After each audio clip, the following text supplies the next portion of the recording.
எபேசியர் புஸ்தகம் 5வது அதிகாரம் 15-16 வசனம். இங்கே நான் வாசிக்கிறோம், நீங்கள் ஞானமற்றவர்களைப் போல நடவாமல் ஞானமுள்ளவர்களைப் போல கவனமாய் நடந்து கொள்ள பார்த்து நாட்கள் பொல்லாதவைகள் ஆனதால் காலத்தை பிரயோஜனப்படுத்திக் கொள்ளுங்கள். இங்கே நான் வாசிக்கும் பொழுது ஒரு வார்த்தையை வாசிக்கிறோம், கவனமாய் நடந்து கொள்ள பார்த்து அப்படின்னு. நான் ஏன் ஃபஸ்ட்டு நான் சொல்லும் பொழுது மனித மிருகங்கள்னு சொல்கிறேன் அப்படின்னா, நான் நிறைய நியூஸ் பார்க்கும்போது எனக்கு என்னை அப்படியே சுக்குநூறாக நொறுக்கிருச்சு அந்த மாதிரியான விஷயங்கள். விசேஷமாக பெண் பிள்ளைகள் எல்லாமே நமக்கு அதிகமாக இருக்கிறாங்க, அவங்க ரொம்ப இதை கவனிக்கணும். ஒரு நார்த்தில் இது நடந்த சம்பவம், பஞ்சாப்னு நினைக்கிறேன்.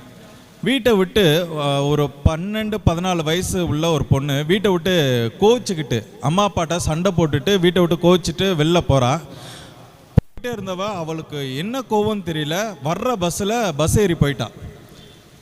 அந்த பஸ்ஸு எவ்வளோ தூரம் போதோ அந்த போர்டை பார்க்குறா, அது ஏதோ ஒரு குறிப்பிட்ட ஒரு ஊர் பேர் போட்டிருக்கு. அந்த ஊருக்கு டிக்கெட் எடுத்துட்டா. கிட்டத்தட்ட 3 மணி நேரமோ 4 மணி நேரமோ ட்ராவல் பண்ணி போயிட்டா. அங்கே போகும்போது அவள் கரெக்டாக அந்த ஏரியா போகும்போது கிட்டத்தட்ட மணி 8 மணியோ 9 மணியோ ஆக போகுது. அங்கேருந்து வேற ஒரு பஸ் ஏறிட்டு போகலாம் அப்படின்னு சொல்லிட்டு நினைக்கும் போது அந்த இடத்துல கரெக்டாக அவள் போகும்போது ஒரு கிராமத்தில் போய் மாட்டிக்கிட்டா. எந்த ஒரு பஸ்ஸுமே கிடையாது. இவ வெயிட் பண்ணிகிட்டே இருக்கிறா. இதை அந்த கிராமத்தில், பொதுவாகவே கிராமத்திலலாம் பார்த்தீங்கன்னா 8-9 மணிக்கெல்லாம் நல்லா இருட்டிடும், வேறு எந்த பஸ்ஸுமே இருக்காது. அவங்க ஒரு டயத்துக்கு மேலே அடுத்த பஸ்ஸு வர்றதுக்காக வெயிட் பண்ணணும். இந்த பொண்ணு தனியாக நிற்கிறத பார்த்துக்கிட்டே இருந்த கண்டக்டர் என்ன பண்ணுறாரு அப்படின்னா, இந்த பொண்ணு இதுக்கு முன்னாடி வந்த பஸ்ஸில் போயிட்டு இருக்கும்போதே பார்க்குறாரு, இந்த பொண்ணு மட்டும் தனியாக வந்திருக்கு, இது கூட யாருமே இல்லை. போகும்போதே கேட்குறாரு கண்டக்டர், என்னம்மா எங்கம்மா போகிறேங்கன்னு சொல்லி கேட்கும்போது, இந்த ஊருக்கு போகிறேங்க. சரிம்மா, அங்கேருந்து நீ எங்கே போகணும் அப்படின்னு சொல்லி அவர் கேட்குறாரு. இந்த பொண்ணும் ஏதோ ஒரு ஊர் பேரை சொல்லுது. ஐயோ, அங்கேருந்து போகிறதுக்கு பஸ் வசதி இல்லையே, நீ வெயிட் பண்ணு, நான் அந்த பஸ்ஸு வந்த உடனே உன்னை ஏற்றி விடுறேன்னு சொல்லி சொன்ன உடனே இந்த பொண்ணும் அந்த கண்டக்டரை என்ன பண்ணுறா, நம்பிடுறா. அந்த பஸ் ஸ்டாண்டு வருது, இறங்கிட்டு அந்த பொண்ணு ரொம்ப நேரம் நிற்கிறா. உடனே இந்த கண்டக்டர் சொல்கிறாரு, நீ இங்கே நிற்கிறது சேஃப் இல்லை, நீ என்ன பண்ணு, பஸ்ஸில் லாஸ்ட்டு சீட்டில் உட்காந்துக்கோ, நாங்கள் என்ன பண்ணுறோம் அந்த பஸ்ஸு வந்தோடனே உனக்கு சொல்கிறோம் அப்படின்னு சொன்னாங்க. கொஞ்ச நேரம் கழித்து அந்த பஸ்ஸில் இருந்தவங்க எல்லாரும் அந்தந்த ஸ்டாப் வரும்போது இறங்கி போயிட்டாங்க. இந்த பொண்ணு மட்டும் தனியாக இருக்கிறா. ஒரு டயத்துக்கு மேலே இந்த பஸ்ஸு அந்த பஸ் ஸ்டாண்டில் போயிட்டு ஒரு ஓரத்தில் நிப்பாட்டுறாங்க. இந்த கண்டக்டரும் டிரைவரும் என்ன பண்ணுறாங்க அப்படின்னா, அந்த பொண்ணுகிட்ட தவறான நிலைமையில் நடந்துக்கிறாங்க. இந்த சம்பவம் அவங்க 2 பேரோட நிற்கலை. இதுக்கடுத்து அந்த 2 பேரும் என்ன பண்ணுறாங்க, அவங்களுக்கு தெரிஞ்ச கண்டக்டரை வர சொல்கிறாங்க, டிரைவரை வர சொல்கிறாங்க. அந்த பொண்ணை என்ன பண்ணுறாங்கன்னா அப்யூஸ் பண்ணாங்க. அடுத்த நாள் விடிஞ்சு வரும்போது போலீஸ்காரங்க ரவுண்டு வரும்போது இந்த பொண்ணு தனியாக அந்த பக்கம் நின்றுட்டு இருக்கிறத பார்த்துட்டு போலீஸ்காரங்க என்கொயரி பண்ணுறாங்க, என்னாச்சு ஏதாச்சுன்னு சொல்லி கேட்கும்போது அந்த பொண்ணால் எதுவுமே பேச முடியல. கிட்டத்தட்ட நைட்டு ஒரு 10 மணிலேருந்து விடிய காலம் வரைக்கும் அந்த பொண்ணை தவறாக அவ்வளோ ஒரு 4-5 பேர் பெரிய பெரிய ஆளுங்க, அந்த பொண்ணுக்கு வெறும் 14 வயசு, 14லேருந்து 16 வயசு, தவறாக நடந்து அந்த பொண்ணால் எதுவுமே பேச முடியாமல் ரொம்ப கஷ்டப்பட்டு அவள் அமைதியாக நிற்கிறா. போலீஸ்காரங்க கேட்குறாங்க, அவளால் ஒரு பதிலுமே சொல்ல முடியலை. அதுக்கப்புறம் பெண் போலீஸை வர சொல்லிவிட்டு அந்த மனநல மருத்துவர்கிட்ட போய் கூப்பிட்டு வச்சுட்டு இந்த பொண்ணை பேச சொல்லுங்கள், ஏதாவது இந்த பொண்ணுகிட்ட இருந்து பேச சொல்லுங்கள் அப்படின்னு சொல்லி இன்ஃபர்மேஷன் கலெக்ட் பண்ணும்போது தான் தெரியுது இந்த பொண்ணை என்ன பண்ணியிருக்காங்க, அப்யூஸ் பண்ணியிருக்கிறாங்கன்னு சொல்லிட்டு.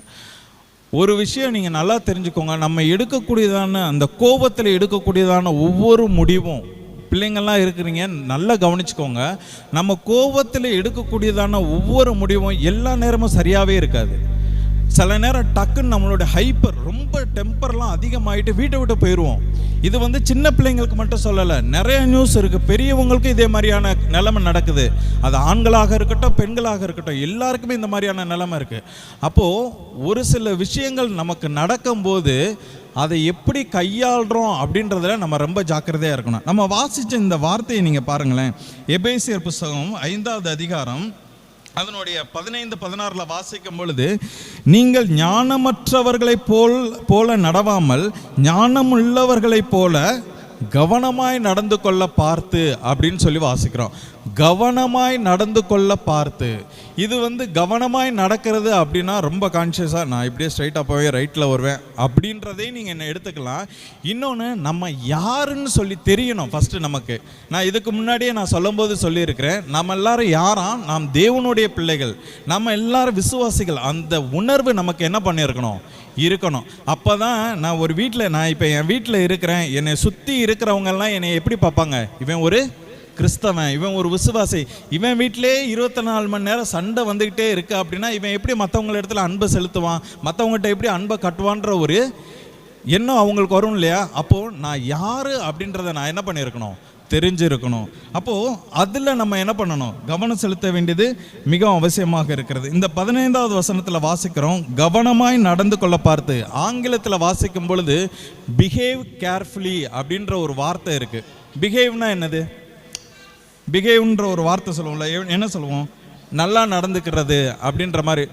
ஒழுங்காக பிஹேவ் பண்ணுறா அப்படின்னு சொல்லுவோம்ல, நல்லா நடந்துக்கடா அப்படின்றது. அப்போது இந்த நல்லா நடந்துக்கிறதே எப்படி இருக்கணுமா, அதுலேயும் எப்படி இருக்கணுமா, கவனமாக இருக்கணும் அப்படின்றத நம்ம இந்த பகுதியில் நான் வாசிக்கிறோம். வேதத்தில் நம்ம எதற்காக ஆண்டவர் அழைச்சிருக்கிறாருன்னு சொல்லிட்டு வேதத்தில் ஒரு சில வசனங்கள் இருக்குது. எபேசியர் புஸ்தகம் 2வது அதிகாரம் 10வது வசனம். இதே எபேசியர் புஸ்தகம் 2:10 என்ன வாசிக்கிறோம், இங்கே நான் வாசிக்கிறோம், நற்கிரியைகளை செய்வதற்கு நாம் என்ன பண்ணியிருக்கிறோமா, கிறிஸ்து இயேசுவுக்குள்ளாக சிருஷ்டிக்கப்பட்டு இருக்கிறோம், உருவாக்கப்பட்டு இருக்கிறோம். ஆண்டவர் எப்போ நம்ம உருவாக்குனாரு, என்னைக்கு நம்ம பாவின்னு சொல்லி உணர்ந்த ஆண்டவராக இயேசு கிறிஸ்துவை ஏற்றுக்கொண்டோமோ நம்ம என்ன ஆகிட்டோம், புது சிருஷ்டியாக ஆகிட்டோம். பழையவைகள் என்ன ஆச்சா, ஒளிஞ்சு போயிடுச்சுன்னு வாசிக்கிறோம். அப்போது நற்கிரியை செய்வதற்கு நம்ம என்ன பண்ணப்பட்டு இருக்கிறோம், சிருஷ்டிக்கப்பட்டு இருக்கிறோம். அப்போ நற்கிரியை செய்வதற்கு நான் என்ன பண்ணணும், கவனம் செலுத்த வேண்டியது அவசியம். இந்த நற்கிரியை குறித்து நான் வேதத்தில் வாசிக்கும் பொழுது, நன்மையான காரியத்தை குறித்து வேதத்தில் வாசிக்கும் பொழுது இப்படியாக நான் வாசிக்கிறோம், நன்மை செய்ய படியுங்கள் அப்படின்னு சொல்லிட்டு நான் வாசிக்கிறோம். நன்மை செய்ய கற்றுக்கொள்ளுங்கள் அப்படின்னு சொல்லிட்டு நம்ம வாசிக்கிறோம். நன்மை செய்ய சோர்ந்து போகாதீங்கன்னு சொல்லி வாசிக்கிறோம். அப்போ ஒரு தேவனுடைய பிள்ளை செய்ய வேண்டிய காரியம் என்ன பண்ணணுமா, நன்மை செய்யணும், நற்கிரியைகளை செய்யணும். ஆனால் நம்மள அநேகருடைய நம்மள இடத்துலேருந்து வரக்கூடிய கிரியைகள்லாம் எப்படி இருக்குது அப்படின்னா, ஒருபோதும் ஆண்டவரை பிரியப்படுத்தக்கூடாதபடியான கிரியைகள் தான் நம்மள இடத்துல இருக்குது. உதாரணத்துக்கு சொல்கிறோமே, நம்மள இத்தனை பேர் இருக்கிறோம், நம்மள எத்தனை பேர் டெய்லி வேதத்தை வாசிக்கிறோம், நம்மள எத்தனை பேர் டெய்லி ஜெபம் பண்ணுறோம். சிம்பிளான விஷயம், நம்ம சின்ன வயசுலேருந்து பழகின ஒரு விஷயம், சாப்பிட்றதுக்கு முன்னாடி என்ன பண்ணுவோம், ஜெபம் பண்ணிட்டு சாப்பிடுவோம். இப்போல்லாம் அந்த ஒரு கான்செப்டே இல்லை, மறந்துட்டோம், அதெல்லாம் எங்கே போணுச்சுன்னே தெரியல. அப்போது நம்ம என்ன பண்ணுறோம், ஒரு சின்ன சின்ன காரியத்துக்கு கூட ஆண்டவருக்கு என்ன பண்ணுறதில்ல, நம்ம முக்கியத்துவம் கொடுக்காதவர்களாக இருக்கிறோம். அப்போ முதலாவது காரியம் நம்ம என்ன பண்ணணுமா, நன்மை செய்ய, நற்கிரியைகளை செய்ய நம்ம என்ன பண்ணணுமா, கற்றுக்கொள்ள வேண்டியது மிக அவசியம். ரெண்டாவது, எசேக்கியேல் புஸ்தகம் 2:20-19-20 நான் வாசிக்கும் போதும், யோசுவா புஸ்தகம் 1:8 நான் வாசிக்கும் பொழுதும், ஆண்டவருடைய கட்டளைகளை கீழ்ப்படிய நம்ம என்ன பண்ணணுமா, கற்றுக்கொள்ள வேண்டும். ஆண்டவருடைய கட்டளைகளை நம்ம என்ன பண்ணணும், ஆண்டவருடைய கட்டளைகளுக்கு கீழ்ப்படிய வேண்டும். அதை தான் நம்ம அந்த இடத்துல நான் வாசிக்க முடியும். அதில் இப்படியாக ஒரு வார்த்தை இருக்கிறது, ஆண்டவருடைய கட்டளைகளை தியானிக்க வேண்டும் சொல்லி இருக்குது. உபாகம புஸ்தகம் 6வது அதிகாரத்தில் நீங்கள் வாசிங்க அப்படின்னா, 6வது வசனத்திலேருந்து நான் வாசிக்கும் பொழுது, இன்று நான் உனக்கு கட்டளையிடுகிற இந்த வார்த்தைகள் உன் இருதயத்தில் இருக்க கடவது, நீ அவைகளை உன் பிள்ளைகளுக்கு கருத்தாய் போதித்து, நீ உன் வீட்டில் உட்கார்ந்திருக்கும் போதும், வழியில் நடக்கிற போதும், படுத்து கொள்ளுகிற போதும், எழுந்திருக்கும் போதும் அவைகளை குறித்து பேசி என்று சொல்லி நான் வாசிக்கிறேன். அதோட முடியலை, அது உன் கையில் என்னவா இருக்கணுமா, அடையாள சின்னங்களாக இருக்கணும் அப்படின்னு சொல்லி நான் வாசிக்கிறோம். 9வது வசனத்தில் வாசிக்கும் பொழுது, உன் வீட்டு நிலைகளிலும் உன் வாசல்களிலேயும் எழுதுவாயாக. இன்னைக்கு நம்ம வீடெல்லாம் கட்டும்போது வீட்டில் பார்த்தீங்கன்னா வசனமே இருக்கிறது இல்லை.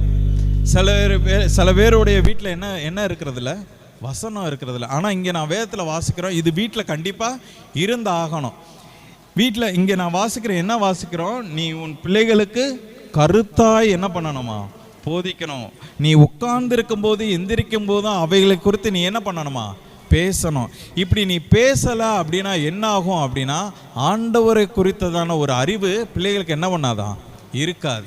நீங்கள் வேதத்தில் நீங்கள் பழைய ஏற்பாட்டில் வாசிங்க அப்படின்னா, ஒரு ஜென்ரேஷன் வருவாங்க, ஆண்டவருக்குள்ளே நல்லா இருப்பாங்க. அவங்க பிள்ளைங்கள்லாம் வரும்போது என்னாகும் அப்படின்னா, ஆண்டவருக்குரிய நாலேஜ் என்னாகும், கம்மியாயிட்டே போகும்.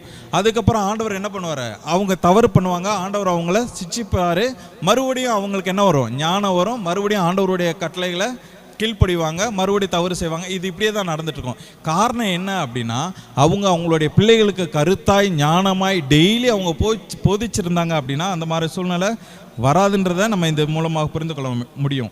அப்போது நம்மளுடைய பிள்ளைகளுக்கு நம்ம என்ன பண்ணணும் அப்படின்னா, ஆண்டவரை குறித்ததான காரியத்தை நம்ம சொல்லிக் கொடுக்க வேண்டியது அவசியமாக இருக்கிறது. அப்போது முதலாவது நம்ம என்ன பார்க்குறோம் அப்படின்னா, நம்ம கவனமாய் நடக்கணும்னு சொல்லிட்டு நான் பார்க்குறோம். ரெண்டாவது, ஆண்டவருடைய கட்டளைகளை நம்ம கீழ்ப்படியணும். மூணாவது, 1 கொரிந்தியர் புஸ்தகம் 15:33 போதும். இங்கே நான் வாசிக்கிறோம், ஆகாத சம்பாஷணை என்ன கெடுக்குமா, நல்ல ஒழுக்கத்தை என்ன ஆகுமா, கெடுத்துருமா. நம்ம பொதுவாகவே பார்த்தீங்க அப்படின்னா ஒரு ஒரு ஒரு நபர்கிட்ட நம்ம பேச ஆரம்பிக்கிறோம் அப்படின்னா நம்மளுடைய பேச்சை சுருக்கணும்னு சொல்லிட்டு தான் வேதம் நமக்கு சொல்லுது. ஒரு டயத்துக்கு மேலே நீங்கள் ஒரு ஆள்கிட்ட நீங்கள் பேசிக்கிட்டே இருந்தீங்க அப்படின்னா என்ன ஆகும் அப்படின்னா, தேவையில்லாத விஷயங்கள் என்ன ஆகும், பேச ஆரம்பிப்போம். இது யதார்த்தம் தானே. இப்போ நானே ஒரு ஆள்கிட்ட நான் பேசிகிட்டு இருக்கேன் அப்படின்னா, நான் எதற்காக பேசுகிறேனோ அதை நான் பேசிட்டு வச்சுட்டேன் அப்படின்னா பிரச்சனையே கிடையாது. அதுக்கப்புறம் சொல்கிறா வேறு என்னடான்னு சொல்லிட்டு பேசும்போது தேவையில்லாத காரியங்கள் வரும். அவங்க வீட்டில் என்ன நடந்துச்சு, எங்கள் வீட்டில் என்ன நடந்துச்சு, மாற்றி மாற்றி பேசும்போது இது என்ன ஆகும் அப்படின்னா ஒரு ப்ராப்ளத்தில் முடியும். அப்போது வேத வசனம் என்ன சொல்லுது அப்படின்னா, தேவையில்லாத விஷயங்கள், ஆகாத சம்பாஷணையை நம்ம என்ன பண்ணணும், தவிர்க்க வேண்டியது மிகவும் அவசியம். இங்கே பேச்சை குறித்து நீங்கள் வாசிக்கும் பொழுது யாக்கோபு புஸ்தகம் 3வது அதிகாரத்தில் நீங்கள் வாசிங்க அப்படின்னா நாவை குறித்ததான ஒரு வார்த்தை, ஒரு விளக்கத்தை அந்த பகுதியில் நான் வாசிக்க முடியும். நாவை குறித்து நீங்கள் வாசிக்கும் பொழுது யாக்கோபு புஸ்தகம் 3வது அதிகாரம் 6வது வசனத்தில் நான் வாசிக்கிறோம், நாவு என்னதான், நெருப்பு தான், அது அநீதி நிறைந்த உலகம் என்று சொல்லி நான் வாசிக்கிறோம். அதுக்கப்புறம் நீங்கள் அதனுடைய கீழே உள்ள 8வது வசனத்தில் வாசிங்கண்ணே, நாவை அடக்க ஒரு மனுஷனாலும் முடியாது. எந்த ஒரு மனுஷனாலுமே தன்னுடைய நாக்கை என்ன பண்ண முடியாதான், கண்ட்ரோல் பண்ண முடியாது. ஆனால் வேதம் என்ன சொல்லுது, நீ கண்ட்ரோல் பண்ண கற்றுக்கோ, நீ கண்ட்ரோல் பண்ணு அப்படின்னு தான் வேதம் சொல்லுது. அதுக்கப்புறம் நான் அதை வாசிக்கிறேன், நாவை குறித்து நான் வாசிக்கும் பொழுது 8வது வசனத்திலே, அது அடங்காத பொல்லாங்குள்ளதும் சாவுக்கேதுமான விஷம் நிறைந்ததுமா இருக்கிறது. இப்போ தெரியுதுங்களா எதற்காக நம்ம நாக்கை அடக்கணுன்றது? அது அடங்காத பொல்லாங்குள்ளதும் சாவுக்கேதுவான விஷம் நிறைந்ததும். பாம்புக்கு விஷம் இருக்குல்ல, அது கடித்த உடனே என்ன ஆகுது, யாரை கடிச்சிச்சா அவன் என்ன ஆயிரான், மண்டையை போட்டுறான். அதே போல தான் நம்முடைய நாவில் என்ன இருக்குதான், விஷம் இருக்குது. நீங்கள் ரோமர் புஸ்தகம் 3வது அதிகாரத்தில் நீங்கள் வாசிக்கும்பொழுது அவர்களுடைய நாவில் பாம்பின் விஷம் இருக்குது அப்படின்னு சொல்லிட்டு நான் வாசிக்கிறோம். அதையும் கூட வாசிக்கலாமே. ரோமர் புஸ்தகம் 3வது அதிகாரம் 13வது வசனம், அவர்கள் தொண்டை திறக்கப்பட்ட பிரேத குழி, தங்கள் நாவுகளால் வஞ்சனை செய்கிறார்கள், அவர்களுடைய உதடின் கீழே பாம்பின் விஷம் இருக்கிறது, அவர்கள் வாய் சபிப்பினாலும் கசப்பினாலும் நிறைந்திருக்கிறது. இது யாருடைய வாய், யாருடைய நாவு, யாரை குறித்து சொல்லப்பட்டிருக்கு அப்படின்னா, நீதிமான் அல்லாத ஒருவன், தேவனை குறித்ததான உணர்வு இல்லாத ஒரு மனுஷனுடைய நாவை குறித்து இது சொல்லப்பட்டு இருக்கிறதை நான் பார்க்க முடியும். அப்போது யாக்கோபு புஸ்தகம் 3வது வசனத்தில் நான் வாசிக்கிறோம், அது எப்படிப்பட்டதாக இருக்குதா, இந்த நாவு புல்லாங்குள்ளதாக இருக்கிறது என்று சொல்லி நான் வாசிக்கிறோம். அது மாத்திரமல்ல, இங்கே நான் வாசிக்கும் பொழுது ஃபஸ்ட்டு நான் வாசித்தோம், நம்ம எப்படி நடந்துக்கணுமா, கவனமாய் நடந்து கொள்ள வேண்டும். அப்போது இந்த விஷயத்தை நம்முடைய மனதில் வைக்க வேண்டியது மிகவும் அவசியமாக இருக்கிறது. நீங்கள் வேதத்தில் நீங்கள் வாசிங்க அப்படின்னா கவனமாய் நடந்த நிறைய மனிதர்களை குறித்து நான் வாசிக்க முடியும். உதாரணத்துக்கு யோசேப்பு குறித்து நான் வாசிக்கும் பொழுது அவன் என்ன பண்ணிட்டான், எவ்வளவோ பாவம் செய்யக்கூடியதான ஆப்பர்ச்சுனிட்டி இருந்தும் அவன் என்ன பண்ணலை, பாவம் செய்யலை. அவன் என்ன பண்ணான், கவனமாய் நடந்தான். நான் யார் அப்படின்றது அவனுக்கு என்ன பண்ணியிருக்கு, தெரிஞ்சிருக்கு. நான் தேவனுடைய பிள்ளை, இந்த பாவத்தை நான் என்ன பண்ணக்கூடாது, செய்யக்கூடாது. அவனுக்கு அந்த சூழ்நிலை வரும்போது அவன் என்ன பண்ணான்னு வாசிக்கிறோம், என்ன பண்ணான், ஓடிட்டான். நடந்தாலும் போல நான் இருந்தேன் அப்படின்னா, கொஞ்சம் நான் டைம் கொடுத்தேன் அப்படின்னா பிசாசு என்னை என்ன பண்ணிடுவான், கன்வின்ஸ் பண்ணிடுவான். அந்த பெண் என்ன பண்ணிடுவான், என்னைய கன்வின்ஸ் பண்ணிடுவான், நான் பாவம் செஞ்சிருவேன், அதனால் நான் என்ன பண்ண மாட்டேன், அந்த பெண்ணுடைய சத்தத்தை கேட்க மாட்டேன்னு சொல்லிட்டு அவன் என்ன பண்ணுறான், ஓடுறான். இன்றைக்கும் சில நேரத்தில் பிசாசு சில விஷயத்த சொல்லும் போது நல்லா இருக்கே, அப்படியே கேட்க ஆரம்பித்தோம் வச்சுக்கோங்களேன், அவன் நம்ம மண்டையை கழுவிடுவான். ஒன்ஸ் நம்ம மண்டையை கழுவிட்டான்னு வச்சுக்கோங்களேன், நம்மளால் அதிலிருந்து என்ன பண்ண முடியாது, போகவே முடியாது. நீங்கள் ஒரு விஷயம் நம்ம மைண்டில் இது தப்பு, இது வேதத்தின்படி தப்பு, என் பாஸ்டர் எனக்கு சொல்லியிருக்கிறாரு, ஊழியக்காரர் சொல்லியிருக்கிறாரு, வேதம் இதை தான் சொல்லுது, இது தவறு அப்படின்னு சொன்னிச்சு அப்படின்னு நம்மளுடைய மனசு உறுத்தும் போது அந்த இடத்த விட்டு நம்ம என்ன பண்ணிடணும், ஓடிடணும். இல்லை நான் என்ன பண்ணிடுவேன், மேனேஜ் பண்ணிக்குவேன், எனக்கு அந்த திறமை இருக்குது அப்படின்னு நம்ம நின்னோம் அப்படின்னா பிசாசு என்ன பண்ணுவான், டெக்னிக்காக நம்முடைய மண்டையை கழுவி அந்த பாவத்தை செய்ய வச்சுருவான். ஆதாம் ஏவாளுடைய வாழ்க்கையை நீங்கள் யோசிச்சு பாருங்களேன். பிசாசு என்ன சொல்கிறான், இது நீங்கள் வாசிக்கும்போது ரொம்ப அழகாக பார்வைக்கு இன்பமாக அது ஏவாள் சொல்கிறா. இவன் சாத்தான் என்ன பண்ணுறான், என்ன சொல்கிறான் அப்படின்னா, இதை புசிக்கக்கூடாதுன்னு ஆண்டவர் என்ன பண்ணியிருக்கிறாரு, சொல்லியிருக்கிறாரா, தொடக்கூடாதுன்னு சொல்லியிருக்கிறா, புசிக்கக்கூடாதுன்னு தொடக்கூடாதுன்னு சொல்லியிருக்கிறாரா அப்படின்ற ஒரு வார்த்தை இவளுக்கு என்ன ஆகுது, அப்புறம் என்ன தொடலாமே அப்படின்ற ஒரு சிந்தை வருது. தொட்டதுக்கப்புறம் அவளுக்கு என்ன தோணுது, ரொம்ப பக்கத்தில் போயிட்டா, ஆகா பார்க்குறதுக்கு என்ன இருக்குது, அழகாக இருக்குது, சாப்பிடக்கூடாதுன்னு. அதுக்கப்புறம் அவளுக்கு என்ன தோணுது, ஒன்ஸ் பக்கத்தில் போயிட்டா, தொட்டுட்டா, சரி சாப்பிட்டு பார்ப்போமே, சாப்பிட்டு பார்த்தா என்ன ஆகுது, பாவம் இந்த உலகத்தில் வந்துருச்சு. இதனால தான் வேதவசனம் தெளிவாக சொல்லுது, ஒன்ஸ் நம்மளுக்கு அது பாவம் தெரிஞ்சிருச்சு அப்படின்னா நம்ம என்ன பண்ணணுமா, ஓடிடணும். தானியேலை குறித்து நான் வாசிக்கும் பொழுது அவன் தான் யார் அப்படின்றது அவனுக்கு தெளிவாக தெரிஞ்சிச்சு.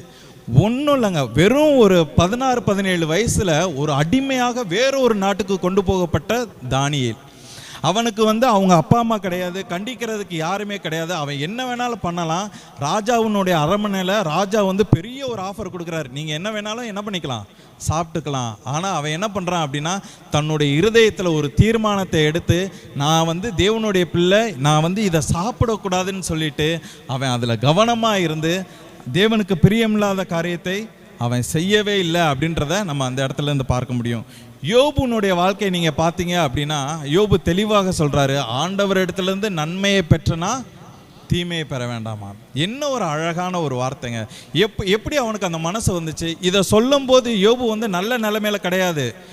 யோபு என்ன பண்ணுறான், எல்லாத்தையும் இழந்துட்டான். அவனோட இன்ட்ரோடக்ஷன் நீங்கள் பார்த்தீங்க அப்படின்னா 7000 ஆடுகள் 3000 ஒட்டகங்கள் அப்படின்னு சொல்லிட்டு நிறையா வாசிக்கிறோம். அது மாத்திரம் இல்லை, வேலைக்காரர்கள் அநேக பேர் இருந்தாங்க, இப்போ யாருமே இல்லை. தரையில் உட்காந்துருக்கான், தலையில் என்ன பண்ணுறான், சாம்பலை போட்டுட்டு உடம்பு ஃபுல்லாக பருக்கள். அவன் என்ன பண்ணுறான், சொரிஞ்சுக்கிட்டே அவன் ஒய்ஃபை பார்த்து சொல்கிறான், கர்த்தர் இடத்துல இருந்து நன்மை பெற்றனா தீமை பெற வேண்டாமா. என்ன ஒரு அழகான வார்த்தைங்க. அப்போது நம்முடைய வாழ்க்கையில் சில விஷயங்கள் ஆண்டவர் அனுமதிக்கிறாரு அப்படின்னா ஆண்டவரை குறித்து முணுமுணுக்க வேண்டிய அவசியம் கிடையாது, ஆண்டவரை பற்றி குறை சொல்ல வேண்டிய அவசியம் கிடையாது. ஆண்டவர் சில விஷயங்களை எனக்கு அனுமதித்திருக்கிறார். யோபுவை குறித்து நீங்கள் வாசிக்கும்போது அதில் அவன் ரொம்ப கவனமாக இருந்ததுனால தான் ஒரு விதத்திலே ஆண்டவரை தன்னுடைய நாவினால் அவன் என்ன பண்ணலை, தூஷிக்கலை. ஆண்டவரை குறித்து எந்த விதமான அவமதிப்பான வார்த்தைகள் தன்னுடைய வாயிலிருந்து யோபு செய்யவே இல்லை.